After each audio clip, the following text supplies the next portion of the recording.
According to China EV Post, insurance registration data shows strong momentum for electric vehicle makers in China last week.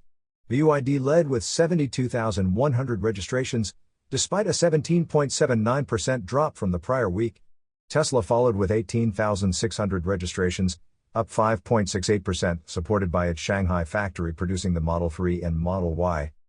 Li Auto recorded 13,400 registrations, a slight dip from the previous week, while Xpeng saw a 36.49% jump to 10,100.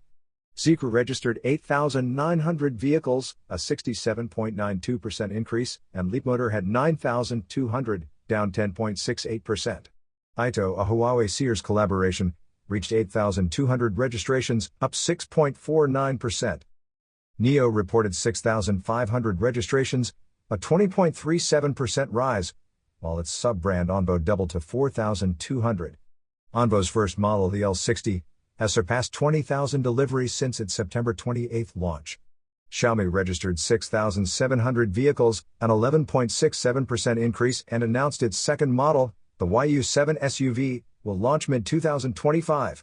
You are listening to YU7 News.